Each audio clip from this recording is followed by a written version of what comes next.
नमस्कार। हम आपको एक प्रेजेंटेशन दिखा रहे हैं जिसमें जो वर्तमान स्थिति है कोरोना की देश में उसके बारे में एक संक्षिप्त विवरण है।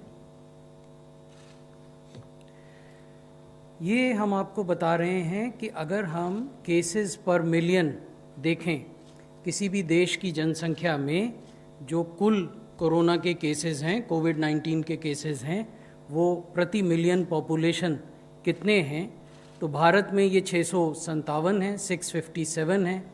और आप देखेंगे कि हम दुनिया के उन देशों में से हैं जहां केसेस पर मिलियन सबसे कम संख्या में हैं।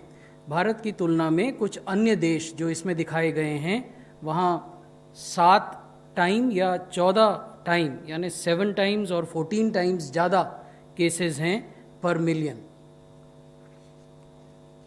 अगर आप मृत्यु देखें, डेथ पर मिलियन पॉपुलेशन देखें, तो वहाँ भी भारत में डेथ पर मिलियन पॉपुलेशन कोरोना से होने वाली मृत्यु बहुत कम है, 17.2 प्रति मिलियन है। और अन्य देश ऐसे हैं जहाँ ये 35 गुना भारत की संख्या से है।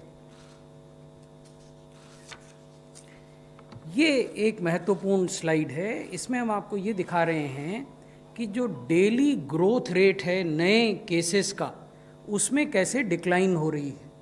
ये इसलिए महत्वपूर्ण है कि कई बार भारत जैसे देश में जहाँ इतनी ज़्यादा जनसंख्या है, जनसंख्या के आधार पे हम विश्व के दूसरे सबसे बड़े देश हैं, तो वहाँ जब नंबर्स आप देखते हैं, numbers in absolute terms, they tend to cloud the focus of policy makers as well as people who are managing public health challenges. तो इसलिए ये महत्वपूर्ण है कि केवल एब्सोल्यूट नंबर्स पर ही ध्यान हम केंद्रित न करें, हम ये भी देखें कि प्रतिदिन जो नए केसेस की ग्रोथ हो रही है उसमें क्या ट्रेंड है। और इसमें हम ये देखते हैं कि जो ग्रोथ है वो लगातार घट रही है। अगर आप मार्च महीने में देखें तो केसेस के बढ़ने की जो गति थी, जो डेली ग्रोथ रेट था, वो लगभग 31% था। फिर मई में वो 9% हो गया। मई के अंत आने तक वो 4.82% हो गया, लगभग 5% आप मान सकते हैं। और अगर आप 12 जुलाई के आंकड़े देखें तो ये 3.24% है। तो लगातार निरंतर इसमें घटोतरी हुई है। There is a progressive decline in daily growth rate of new cases. और अगर एब्सोल्यूट नंबर्स भी हम देखना चाहें तो जो एक्टिव केस हैं आज देश भर में वो 3,11,565 हैं, जबकि ऐसे लोग जो ठीक हो गए, अपने घरों में चले गए, अस्पतालों से डिस्चार्ज हो गए, वो 5,71,459 हैं। और ये संख्या लगातार बढ़ती जा रही है। अनेक राज्य ऐसे हैं जहाँ की प्रतिदिन जो लोग अस्पताल में भर्ती होते हैं उनसे कहीं अधिक संख्या में प्रतिदिन लोग अस्पताल से डिस्चार्ज हो रहे हैं। एक और महत्वपूर्ण तथ्य जिसकी ओर मैं आपका ध्यान आकृष्ट करना चाहता हूं वो ये है कि अभी भी देश की जो कुल संख्या है पॉजिटिव केसेस की, उसका 86% केवल 10 राज्यों तक ही सीमित है।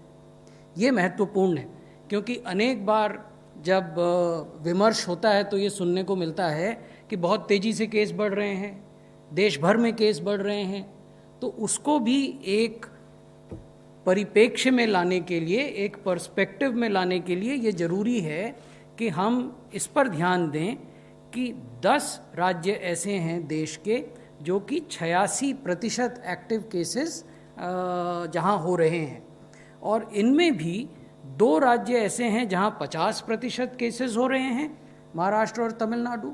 और 36% जो केसेस हैं वो 8 राज्यों में हो रहे हैं, जो मैंने आपको इसमें दर्शाया है।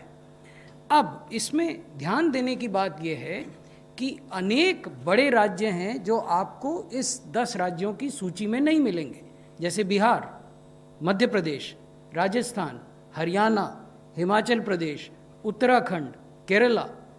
तो ऐसा नहीं है कि देश में एक ही गति से, एक ही व्यापकता से कोविड-19 का फैलाव हो रहा है। तो 10 राज्य ऐसे हैं जहां 86% केसेस हुए हैं। अब ये महत्वपूर्ण स्लाइड है जिसकी ओर मैं आप सबका ध्यान आकृष्ट करना चाहूँगा। इसमें हम दिखा रहे हैं कि कैसे रिकवर्ड केसेस का ग्राफ और एक्टिव केसेस का ग्राफ बिहेव कर रहा है। आप ये देखेंगे कि मई के अंतिम सप्ताह तक जो एक्टिव केसेस थे वो रिकवर्ड केसेस से ज़्यादा थे, यानी 2 मई से लेकर 30 मई तक जो अंतर था वो एक्टिव केसेस के पक्ष में था, यानी एक्टिव केसेस की संख्या ज़्यादा थी और जो रिकवर्ड केस हो गए, जो लोग ठीक हो गए, घर चले गए, उनकी संख्या कम थी। लेकिन उसके बाद से ये जो अंतर है ये बढ़ता जा रहा है और आज की तारीख में जो रिकवर्ड केसेस हैं वो 1.8 टाइम्स हैं एक्टिव केसेस के, यानी 1.8 गुना ज़्यादा मात्रा में लोग रिकवर हुए हैं। रिकवरी रेट किस प्रकार से चल रहा है ये हम इसमें आपको दिखा रहे हैं।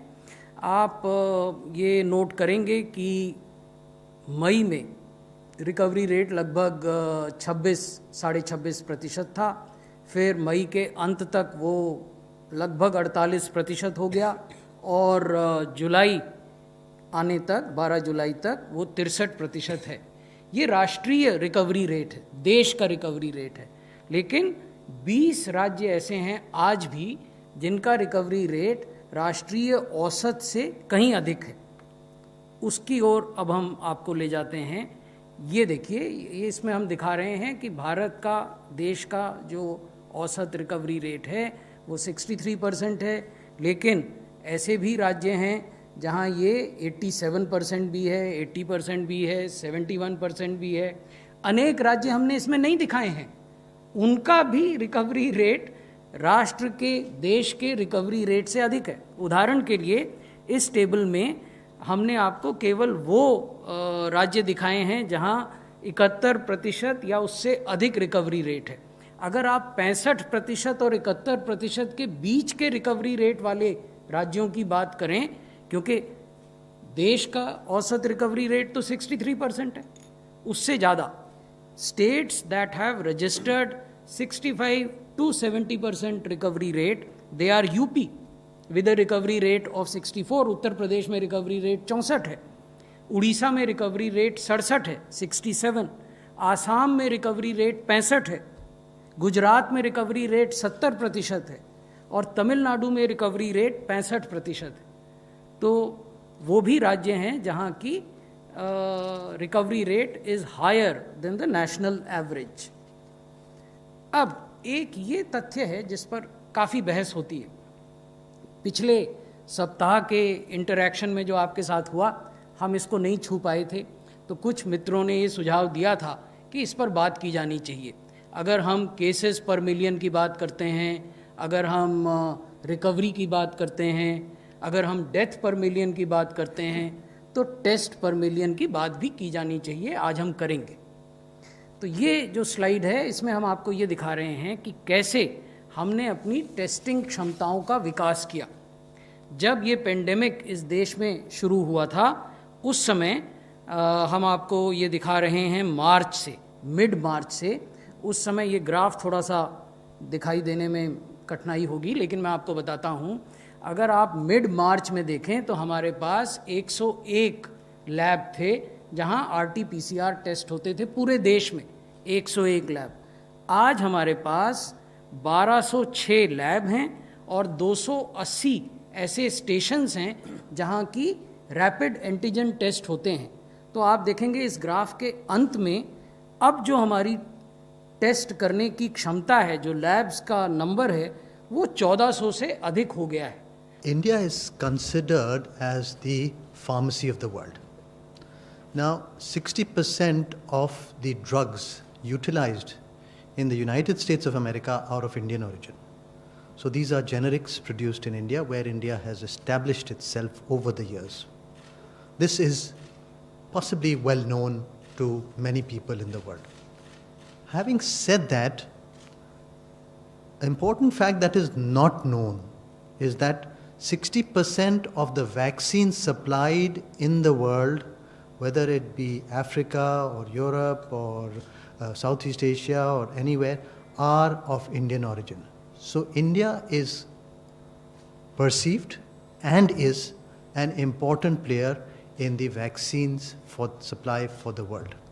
That is the most important point to remember.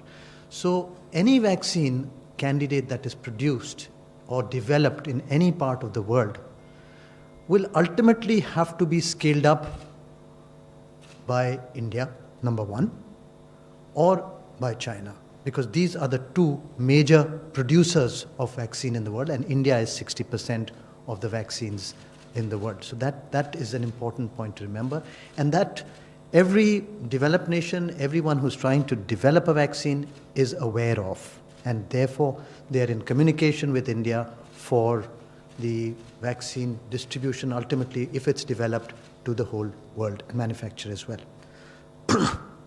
Over and above that, there are two Indian indigenous candidate vaccines, and they have undergone successful toxicity studies in rats, in mice, and in rabbits. And these data was submitted to the Drug Controller General of India, following which both these candidate vaccines got clearance to start the early phase human trials early this month. Having said that, now these candidate vaccines got DCGI approval and for early human trials early this month. That is in the 2nd of July and actually 29th of June. Recently, Russia has fast-tracked a vaccine which has been successful in its early phases, and they have fast-tracked its development, and the whole world has applauded it and congratulated that Russia has developed that vaccine. China has fast-tracked its vaccine program and has also fast-tracked its studies with that vaccine in China. The US has, again, as we read today, has fast-tracked two of its vaccine candidates. The United Kingdom is also looking at how it can fast-track the Oxford vaccine candidate, how fast it can fast-track it for human use.